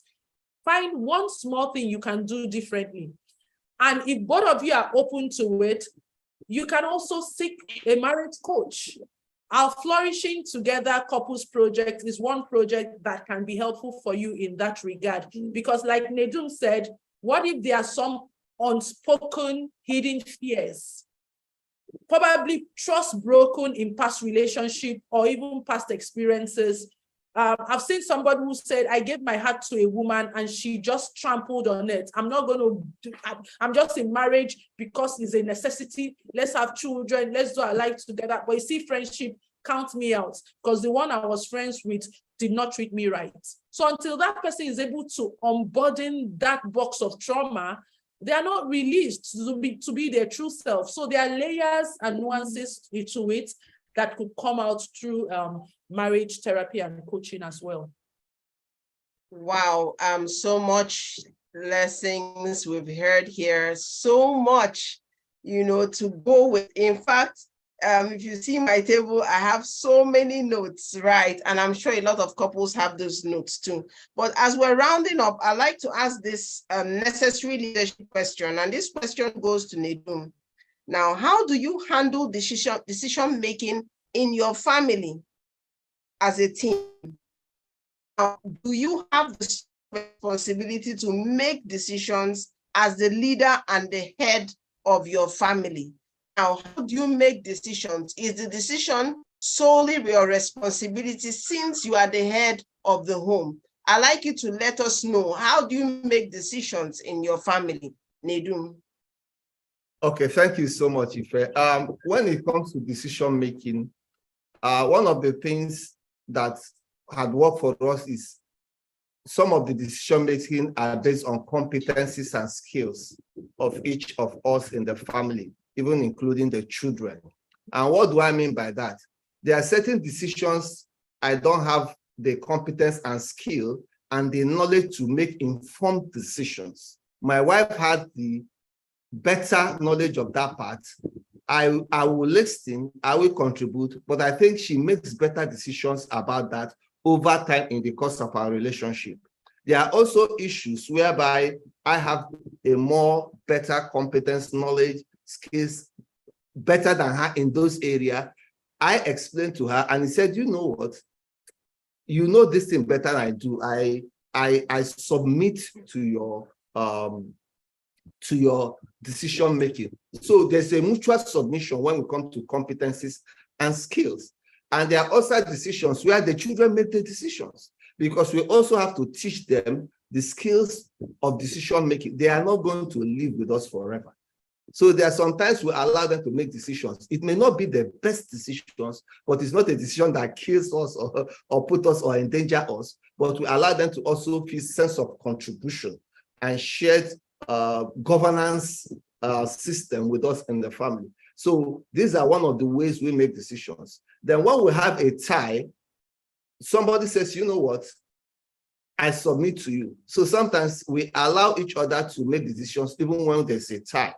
And for us, because we focus on team-centeredness, even when the decision backfired, it's not about who made the decision, the final decision, it's about us. So when it comes on fine, we enjoy it. When it comes out negative, we also share in the consequences. And decision-making ability is a skill. It's also a skill, which is a leadership skill, which is everybody learns that over the process. And if you trust your partner, you can even submit to make some leadership skills. Some leadership decision. I remember when we got married, the first 5 years, there are some things that will come up and say, they might make this decision. Say, no, you are the man of the house. I will leave it until you come back to make that decision. To talk about that. And sometimes that thing brings some light to check, because for me, what if I'm not there? What if the Lord calls me? Who is going to be making the decisions? Calm down. So Wow. we must begin to think about continuity and legacy. Yeah. When you are legacy minded, you begin to know that whoever that is under your covering or working with you should be able to make good decisions. Should be able to make good decisions. So you don't take absolute autonomy for that. You allow room for everybody to be included, and also in that process, there will be good decision-making people. Wow, I hear you clearly. Let me just add to that, because I wanted to talk about it, then he brought it up. Again, it speaks to the culture and the beliefs. So yes, getting married, I'm raised in African culture by African parents. So I came into the marriage with like, okay, whatever you say, we will do. But again, that's why I say we are celebrating 20 years in gratitude. And so wow. What he said is classic.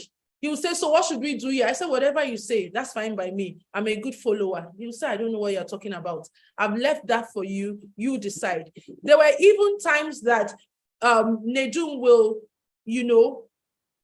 put some large chunk of money in my care and say, you go and research and find out what viable investment option we should channel this money to.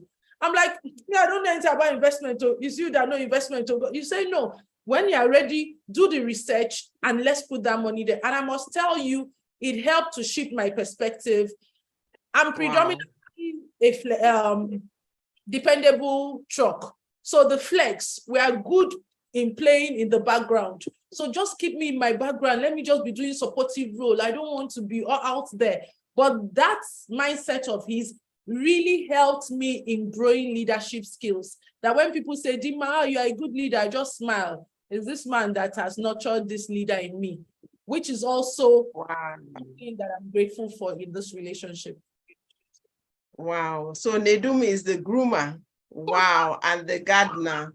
Wow. I celebrate you, sir. Well done. Now, I have a question for couples who want to go on this journey and they don't know how, and they're wondering, how can they do this? What's your advice? Do you have any programs for them? Can you tell us about the project, that Mr. Dedoyin went through? Secondly, somebody wants to know if you have your retreats in Canada and UK. Do you have getaways in Canada and UK they would like to attend? So please kindly merge these two questions in one before we let you go. Okay, let me start with the second question. We have not yet hosted a couples getaway in Canada or UK. The dream is there. The plan is there. We are coming to the US, to Canada, to the UK soon. Let me put it that way. All right. So we're building tribes. We're talking about it. People are keen in. And so we will keep you informed on that. But have we done one yet? We haven't, but we're going to be doing one soon. That's for that answer.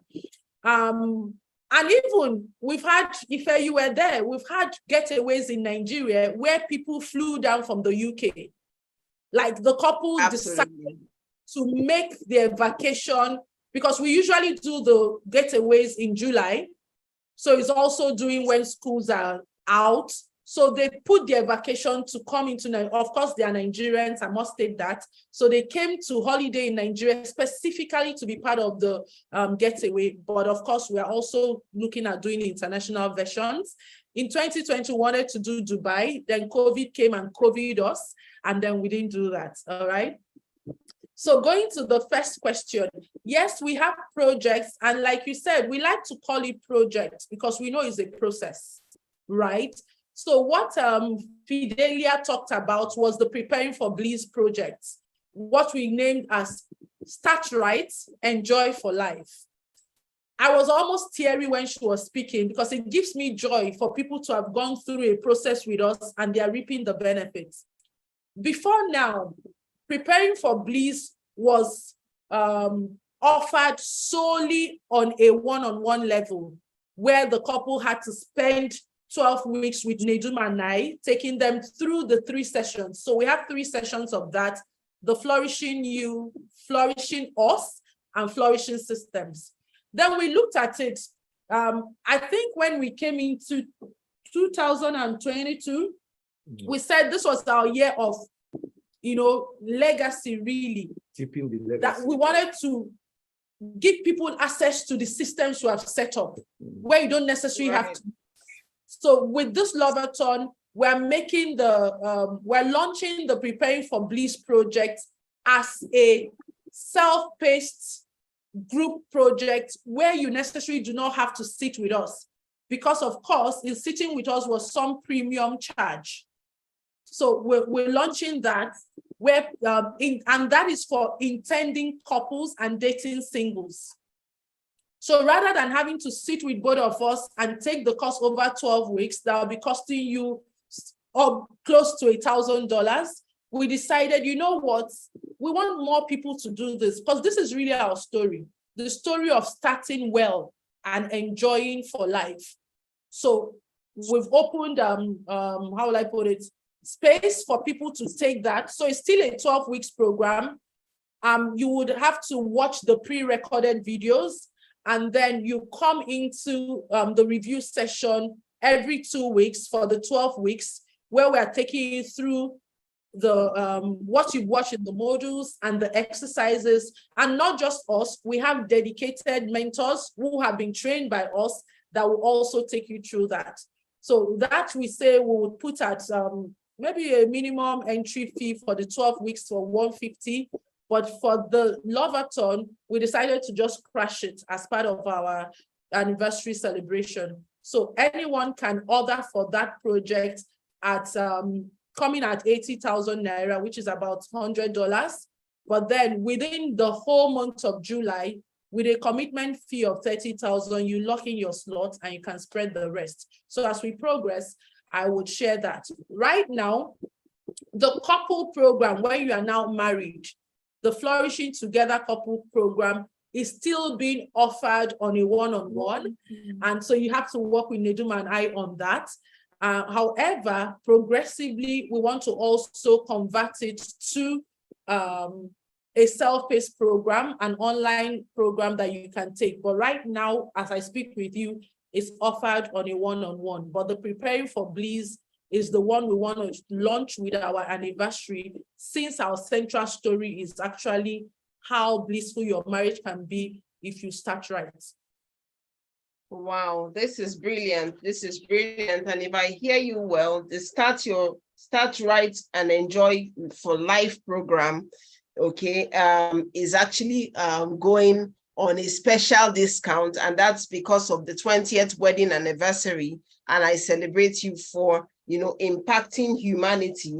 Now, this is a self-paced project, and it's going to be online for 12 weeks. So if you're part of the Love-A-Thon, you're going to be getting at 80,000 Naira. That's $100 US.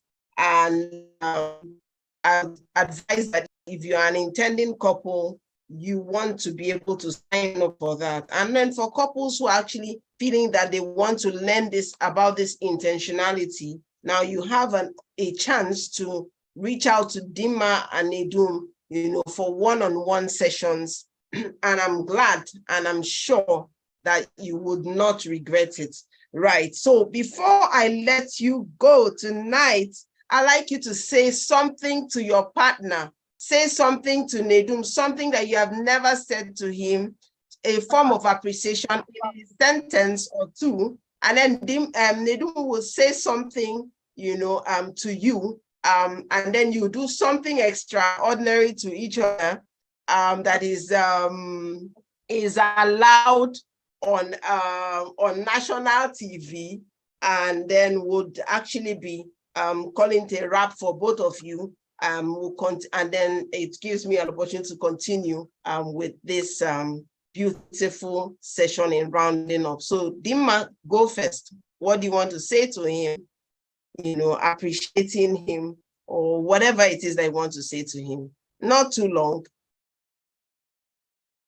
I'm going to struggle with coming up with something I've not said before ever, because my brain cannot find something I've not said. So I will just say something from my heart right now, right?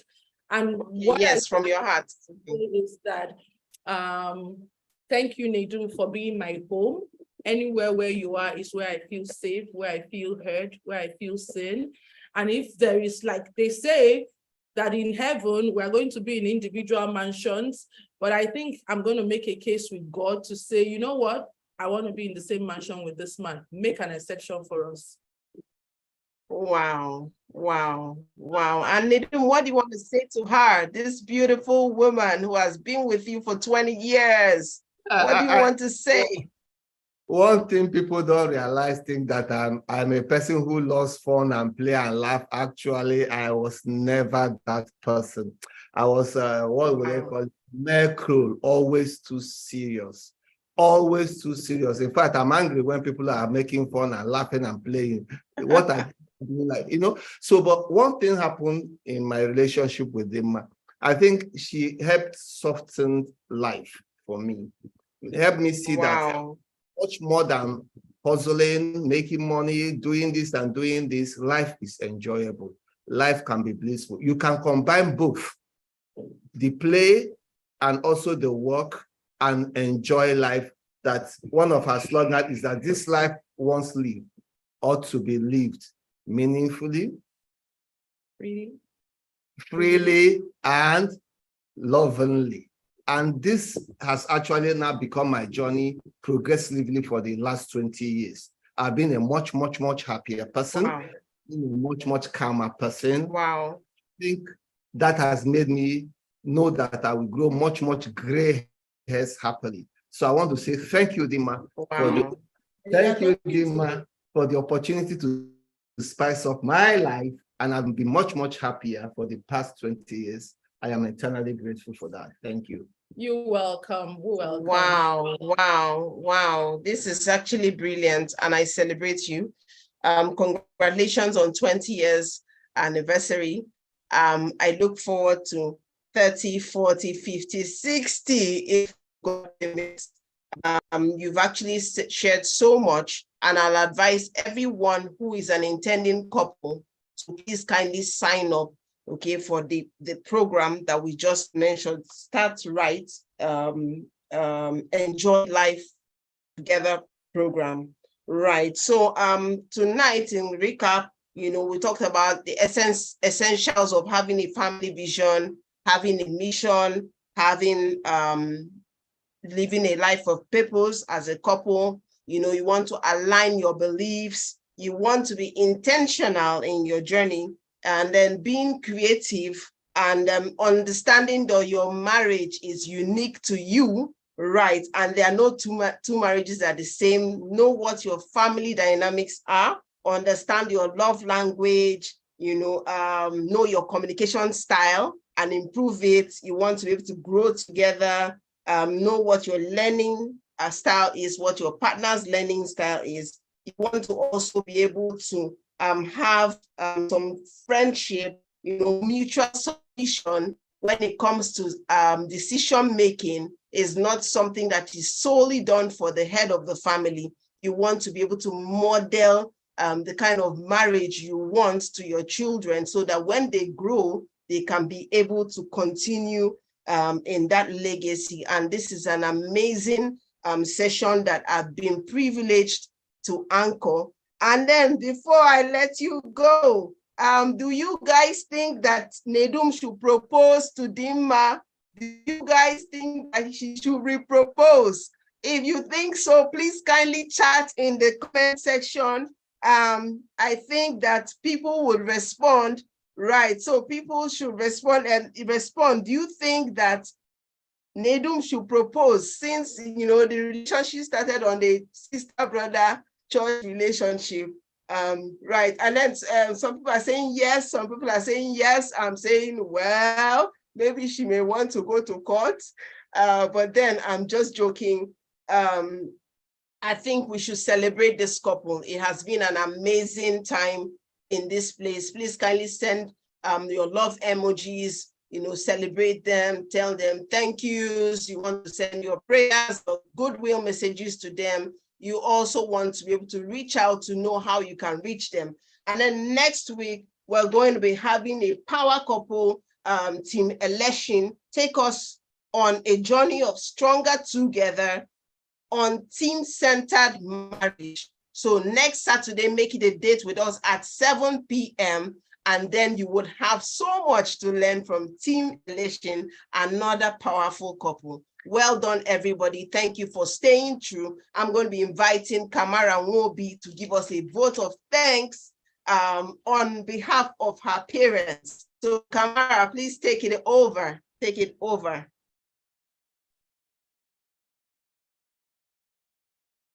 Please unmute yourself, Kamara. On behalf of the entire TeamDinmaNedum nation, I would like to thank all of you for not only putting time aside to attend this webinar, but also for your contributions and questions, which made this session a transformative and collaborative one. I would always say that my favorite thing about my parents' marriage is their affinity for learning, and not just learning together with each other. And the Love-A-Thon is the truest manifestation of that. It is just so mind-blowing to think that we have learned so much and it's only day one. So join us next week for a more riveting discussion on the topic Stronger Together, a team-centered marriage, with the guest couple Team Elation. Trust me, you do not want to miss this. My sincerest gratitude to you all, and I hope you have a good rest of your night. Thank you. Wow, thank you so much, Kamara. Thank you so much for celebrating your parents. Thank you for leaning into their leadership. Thank you so much, TeamDinmaNedum, for sharing with us tonight. It has been an amazing, powerful session, and I'm sure that we cannot recover from that.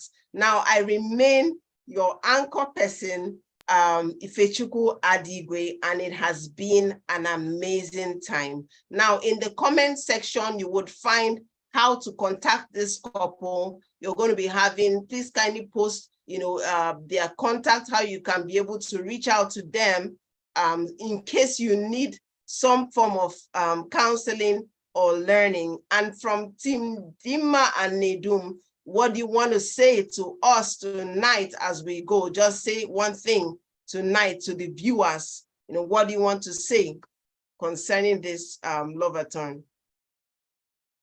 Thank you, everyone that joined us. The Love-A-Thon continues next week, Saturday. We are deeply grateful, Nedum and I, that you're choosing to spend our anniversary with us. And as we celebrate grace, grief, and growth, it is our prayer that for your own marriage, you would experience same. If there's for any reason where you're not feeling the most fulfilled in your marriage, our desire and our sincere prayer is that as you learn from us, you can go back and apply it in your unique way, and your bliss will increase progressively just for spending time with us. So when you're coming next week, please come with a friend. Like, invite someone. Let's make flourishing marriages popular, because indeed, happy marriages still exist, and we all have all it takes to build one for ourselves in our own kind of happy. So we'll just play this our journey of 20 years, and that is our way of saying thank you for joining us, celebrate with us, and we see you next week Saturday. Aswanga mwana papa awe kuwawa papa kisi asoni kuwawa papa awe kuwawa papa He was playing.